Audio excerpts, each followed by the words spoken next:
Si exploramos un poco el proyecto, vamos a encontrar una clase principal que lo que hace es iniciar un servidor embebido de Tomcat, el cual va a contener el proyecto. Eso significa que no tenemos que tener instalado un servidor propio, porque ya está autocontenido. Entonces, ejecutamos y va a empezar a subir el servidor, a crear el servidor. Bien, bueno, va a tomar un rato en descargar las dependencias. Está iniciando el servidor, deployándolo, no tenemos que instalarlo nosotros, ¿sí? Acá inició Tomcat, ¿sí? Y voy a probar escribir localhost 2.8080, ¿sí? Y como vemos hay un mensaje de error, ¿sí? Pero cuidado, no es que no se encontró el sitio, sino que es una error page. El sitio me respondió, lo que pasa que no existe una welcome file, ¿sí? La idea de usar este tipo de proyectos es bastante interesante. No solo lo da Spring Boot, si googlean un poco, hay muchas posibilidades de hacer Wi-Fi autocontenido, ¿sí? De hacer Tommy autocontenido en vez de Apache Tomcat, o de hacer Payara, Glassfish o cualquiera de los servidores que conocemos autocontenido. El proyecto es mucho más chico, contiene el servidor. Si transportamos el proyecto de una máquina a la otra, no tenemos que estar duplicando el servidor. Esto tiene muchas ventajas, es algo muy común, no solo está en Spring Boot, ¿sí? Pero tiene una contra, ¿sí? Como ven, el proyecto, si lo revisan un poco, no es un proyecto web, ¿sí? Es un proyecto Java estándar que lo que hace es crear este servidor, ¿sí? No un proyecto web.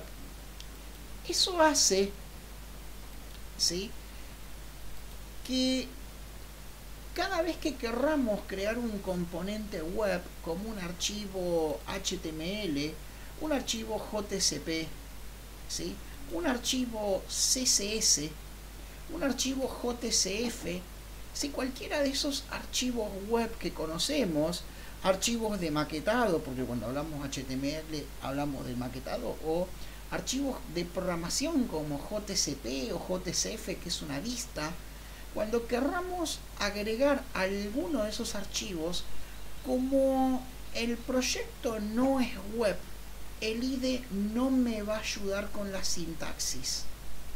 Cuidado, esa es la principal contra que tiene este tipo de proyectos, ¿sí?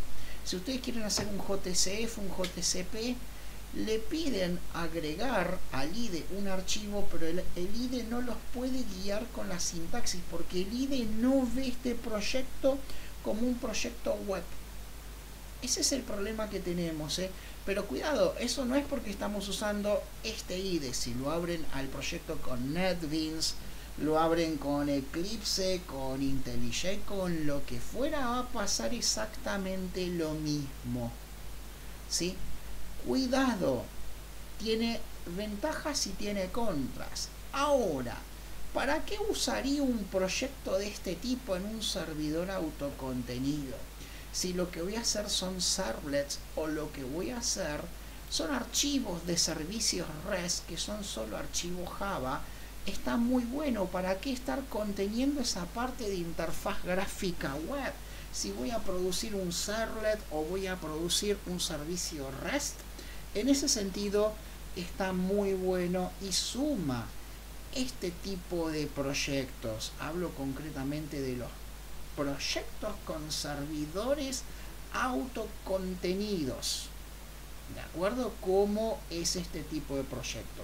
Si googlean un poco, uno puede buscar, por ejemplo, Tomcat auto embebido, Tomcat Auto Deploy, ¿sí? Y aparecen bastantes ejemplos de cómo crear un proyecto de ese tipo a mano. Y si no, por ejemplo, Yeti Auto Deploy, ¿sí? O Wi-Fi Auto Deploy, y aparece un montón de ejemplos de cómo crear a mano ese tipo de proyectos sin necesariamente usar Spring Boot, pero pasa lo mismo, ¿sí?